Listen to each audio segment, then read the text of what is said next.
My name is Charlie Shunick. Currently in my life, I'm an assistant professor of biology, hopefully soon to be associate professor. I am the president and founder of a nonprofit organization dedicated to assisting the loved ones of missing people. I am a soon-to-be missing person consultant professionally. All the paperwork is done for the government, technically on paper.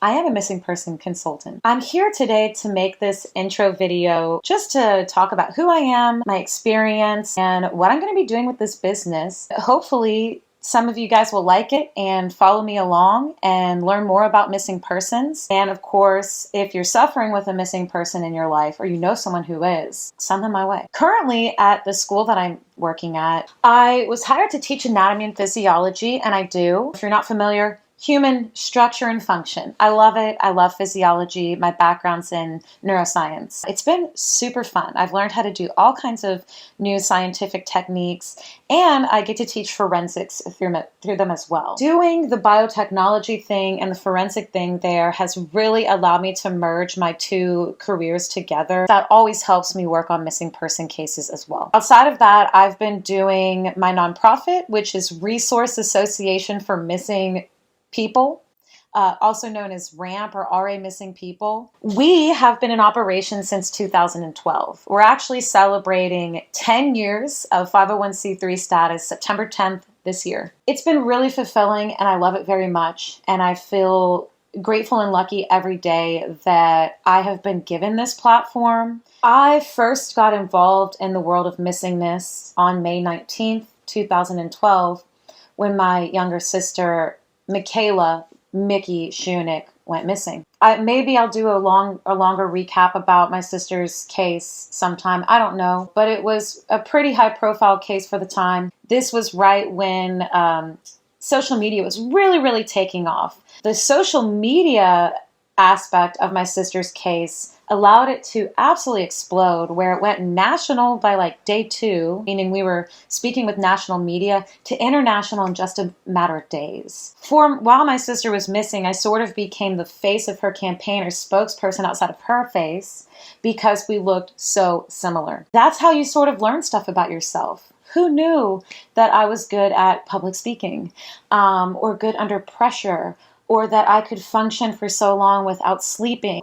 We were creating a missing person campaign and running it. While we were doing that, the police were just under a massive investigation. We quickly found out what likely happened to my sister, and they caught the man who was responsible for my sister's murder, took a plea deal, removed the death penalty for life in prison, a life sentence, and led the police to her remains. The police, with great detective work, the community support, and the police, they were able to figure out what happened to my sister, and they brought the man who was responsible for her death to justice. Without all these things coming together for us, I don't believe we ever would have located my sister. We would still be looking for her today. And I can tell you right now, if we hadn't found her, I would still be in Lafayette looking for her right now. We only had to do this for 3 months.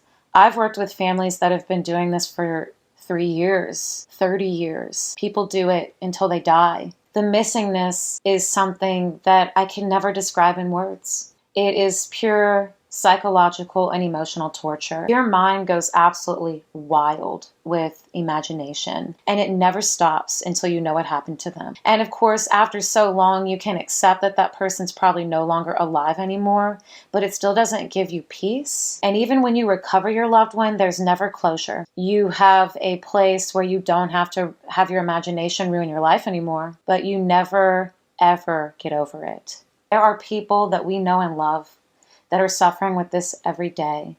We were lucky enough to find my sister's remains. The man that murdered her pled guilty, and he is serving 1 life sentence for her murder. While we were meeting with the district attorney, they also informed us that the man that murdered my sister was responsible for killing another woman named Lisa Pate.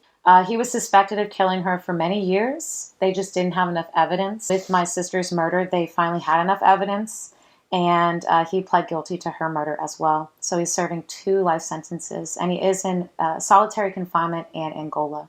I don't have anything to say about him other than that. I know that he's not happy at Angola. Shouldn't murder people, dude. While my sister was missing, The social media aspect of her case was just amazing. A lot of people believe that I was doing this on my own. We had a social media team. Who was it? My sister's best friend. That two of them actually painted this painting behind me. It's a gigantic unicorn. And I quickly realized, even when my sister was missing, that this might be something that I was doing for the rest of my life. I quickly realized that maybe I should consider making an organization.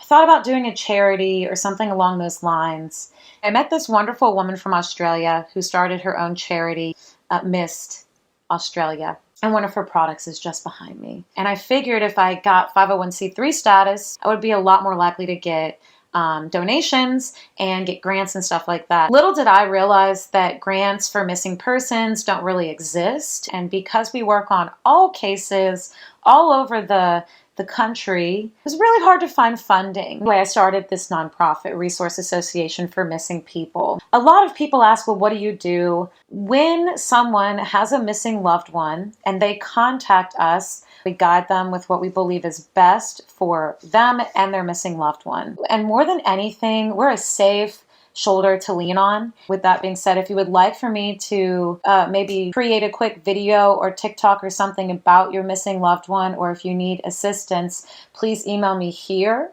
or you can put in a quick little request on our website here. So finally, let's get to the point as to why I'm making this video. So I have started a business called Shunick Missing Persons. I'm going to do two things with this business. So one of the things is clearly making content on social media.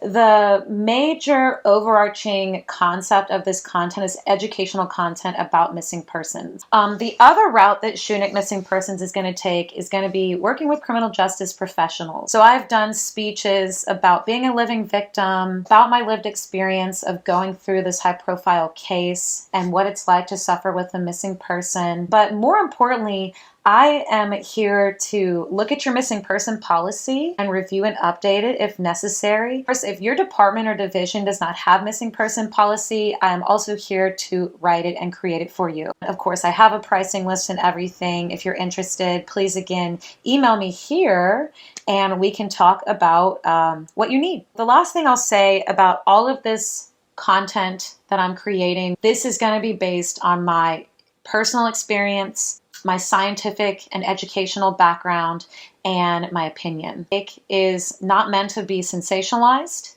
or taken out of context. I really want people to have the tool sets and resources necessary to empower themselves to continue looking for their missing person. Thank you so much.